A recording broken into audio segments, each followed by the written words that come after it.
Welcome to Making of MOVIESTAR Part 3, the breakdown of how I produced the track. Let's have a look at what chaos I made inside Logic Pro, which is what I use. 126 tracks. Let's get into it. Let's start with the intro. This is the film roll that I spoke about. When I'm making a song, I want to have metaphors in the music as well as the lyrics. So this just puts you in a little world as soon as you hear it. Someone starting the tape, it's like a phone call in an old JT record. With the 808s and the kick drum, here's what it sounds like. A little swell. Gives the sound feeling of like an old violin. Just to put you in that world. Cinema, old strings. Interestingly, when I showed a friend this track, one of the first people I showed it to, producer Welshie, shout out to Welshie, he said it sounds like Hollywood. It sounds like cinema. Maybe it's the chords, how they move, and how they're so dark, and the synths I have that make it sound like a sort of weird orchestra. But I was glad that that's what he took from listening to it. So let's start in the verse. A synth pluck, simple drums, and a distorted radio vocal. I don't know why I went for the radio vocal, but I thought I want the verse to be so simple and delicate, so the chorus can be huge and explode. So let's check out the main pluck. This is the first bounce of it, first iteration. And it's a company called Skykeys. Shout out Skykeys. I had my Juno here, which I was playing the sound on, hooked up to MIDI so they could record it in while I was playing the chords, and then ended up running this through an arpeggiator.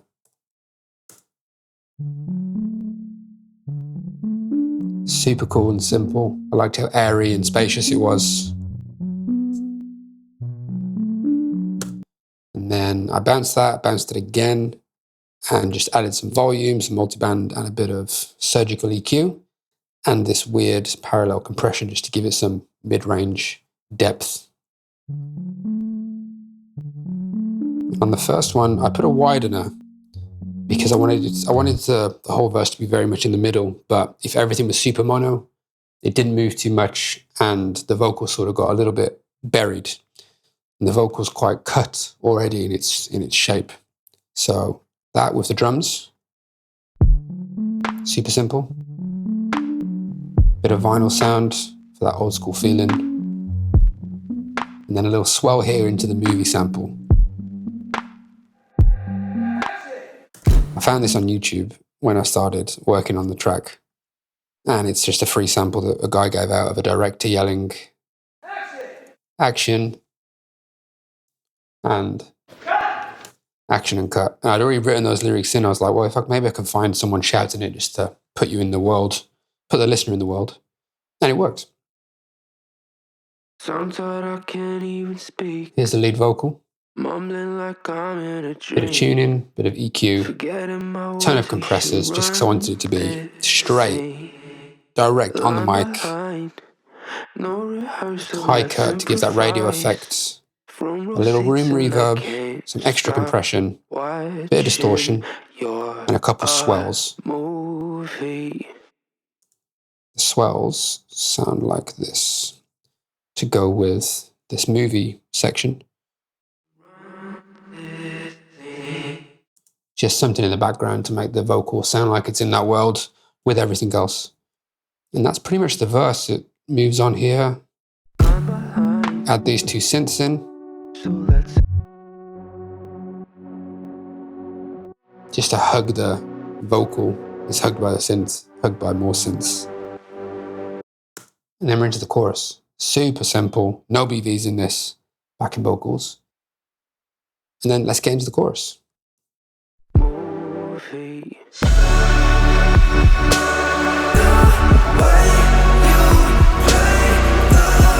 So in this song, because it's about the idea of a movie star, a person being like a movie star, I wanted it to be big, anthemic, huge, wide, just hit you in the face and give you a huge squeeze.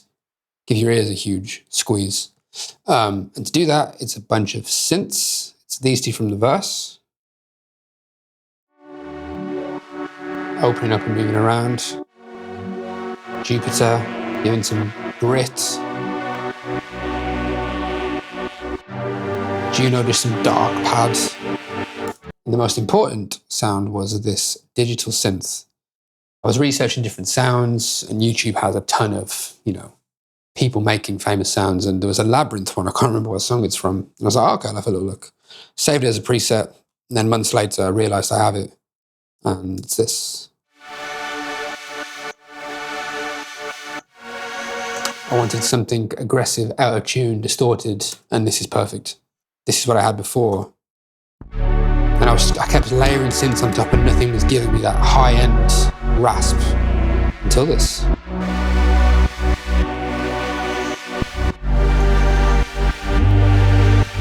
All right, just put you somewhere else. Love it. Onto the drums. Quite simple, big, wide. They start double time in the verse. And the chorus goes half time.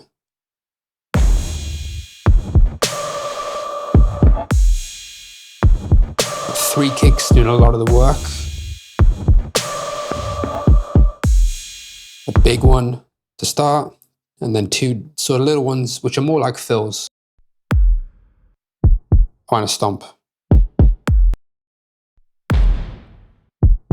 And the 808s do so much of the work, which I forgot to show you. But when together,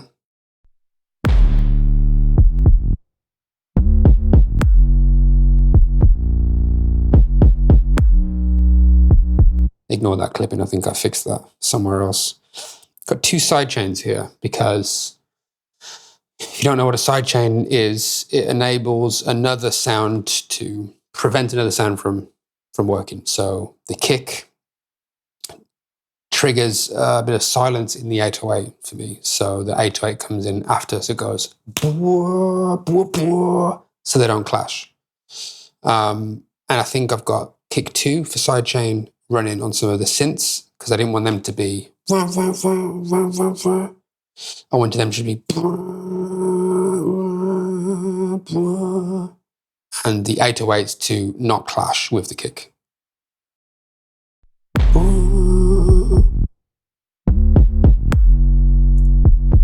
Got a cymbal, we've got a bunch of snares and a white noise snare, which is pretty cool.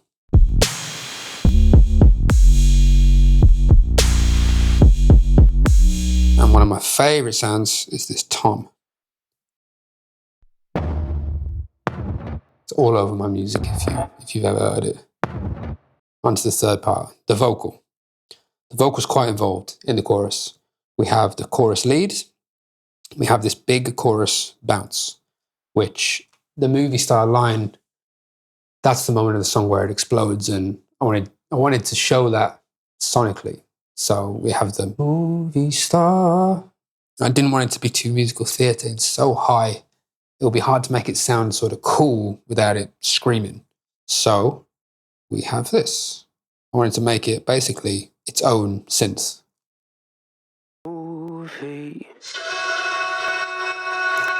Right, I love it. Let's hear how it sounds without. This is all of the plugins. Producers, don't judge me. Pretty rough, basic vocal. I just sang it in day one. Didn't give too much care to it because I just wanted to mess around, and it ended up staying. So we tune it, EQ, smash it through a bunch of compressors. Starts to sound like more of an electronic leady vocal. And here's where the character is built. Echo Boy. And then the best reverb. For most modern producers, Valhalla, Chaotic Hall, beautiful. And then just some extra tone shaping sort of stuff. Bit of distortion, bit of width, so it can hug the lead vocal. And they go together pretty well. Well, the three aspects. Movie.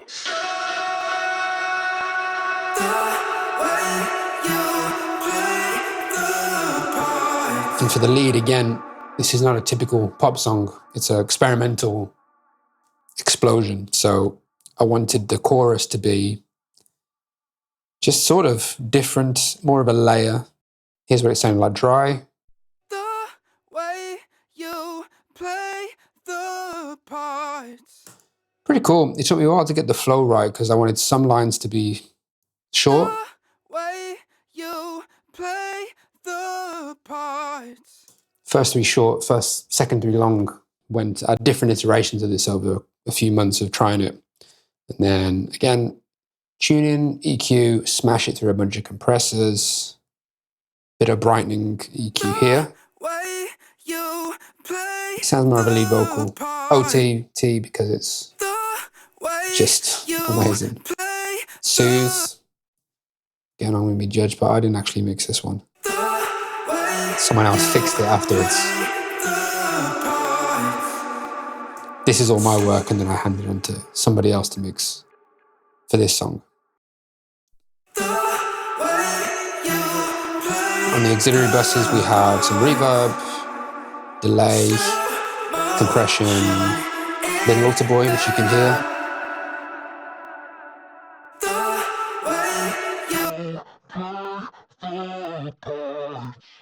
And a big delay reverb to fill the gaps. So below that, we have harmony engine to give it some extra harmony, extra burst. And I cut up the lead vocal to trigger the harmony engine so you didn't get too much breath in between, because that sounds very weird. So it's super short, just enough attack. And on top of that is a big stack of chorus BVs.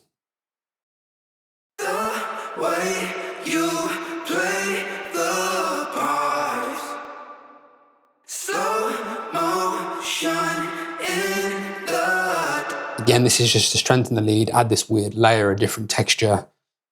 And I used my U87 by Neumann, and that went into a Neve Shelford Channel, all recorded in a wardrobe. You know, fancy gear, you don't need a fancy room. So altogether, the vocals sound like this. Movies. The way you play the parts, slow motion in the dark. There's a lot of dissonance in the vocal, how it sings over the chords. And one of the coolest things is I had to change the tuning on one of the very last notes, because it goes from G major to G minor. The show like you're a movie. Obviously I'm singing it, but if you have tuning on, it's going to default to what you've got set, so you have to change it because you can't sing a minor over a major. For context, over here, that sounds like this. And then it goes to here.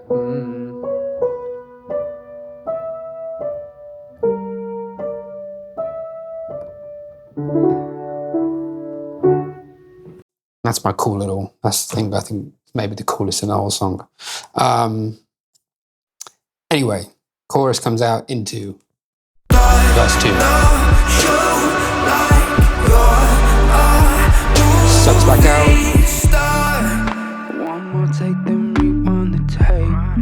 One of my personal rules is the verse 2 can be the same as verse 1 melody chords wise. If it is, just add some little flavors. So we have some BVs, we have some little stops and starts. On the tape, feeling like Scorsese, no Super 8, but when you take the lead, I could watch. Shout out for the riff. All right. Super 8, but when you take the lead, I could watch all day. You're the feature, no cameo. You're the main event, and I can't stop watching. You're a movie. Took a long time to get those BVs right. I had a bunch of different ones. I wanted to move around and not be too typical, not too much like the chorus. The lead vocal is very much like here in the middle, not too high, not too low. So I wanted things moving around it, which I think I achieved. You're the feature, no cameo. And I can't stop. All right. And then drums are the same. Some extra synths to keep that verse 2 moving. A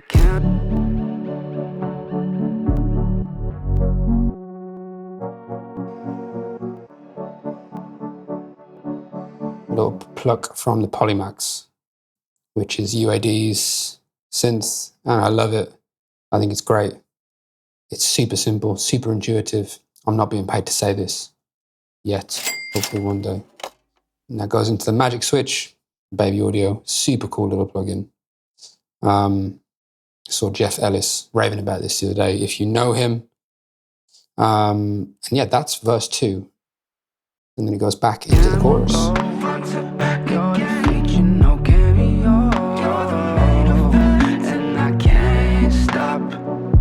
Big drum swell.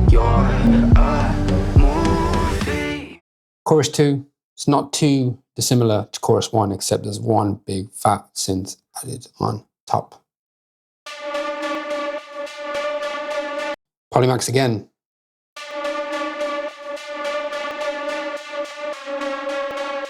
Into an arpeggiator. Or maybe I drew that in myself. Yeah. I can't remember. Oh, nice. So then all in all, that just thickens it out. Gives it something extra. A few extra harmonies down here.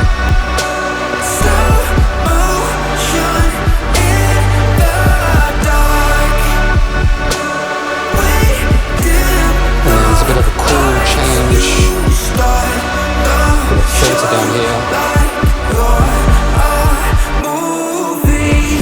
Which brings us to the final section. It took me months to figure out how to end this song.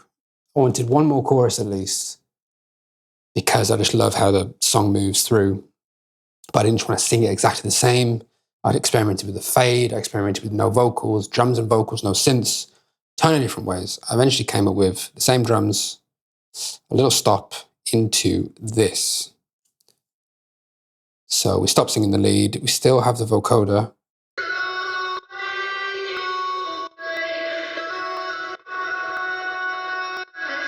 It's almost like an electric guitar singing the lead vocal. But I wanted something to just sit in the mix and take you somewhere else. And listen to it in the car, and I was driving, whatever. I kept hearing like another ad-lib on top, which eventually became this.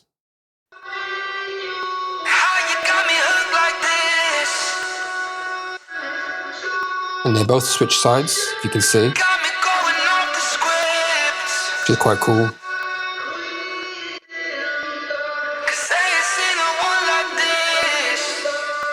And that just sort of gave me a whole extra section as a little vocal solo with weird effects. This one's got far too many effects. Let's just quickly hear what this sounds like raw without all these 100 million effects. I sort of just... The way you play the parts.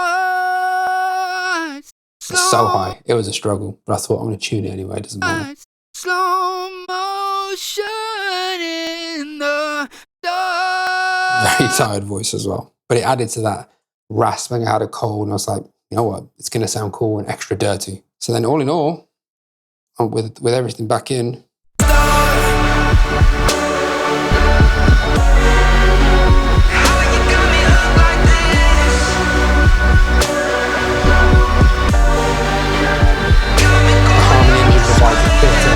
vocal relief, that chorus if you're craving it. Drums still kicking off, and then it ends. We've got filter again. Just to suck in and out. And then the chorus is out. And that's pretty much it, really. That is Movie Star. It was a hell of a production. I then handed it on to Jonas Jauhey to mix, who mixed Bones and Comatose, if you know my music. He did an amazing job. I was really struggling to separate all these different elements, and I'd had my head in this project for far too long. And sometimes you get, Jeff Ellis calls it mixer brain, and you just add and add and add and add. And I kept adding plugins and it wasn't getting any better. So hand it off to someone else. They could clean it up, take it to a different space. And he did an amazing job, especially with the ending, to get these high ad-libs. If you listen to the track, he just makes it so clean. Yeah, that's it. If you got any questions for the next one, I'll be doing this for every song. There's 12 songs this year. So thanks for watching. And this is Movie Star Making Of Part 3. Thanks a lot.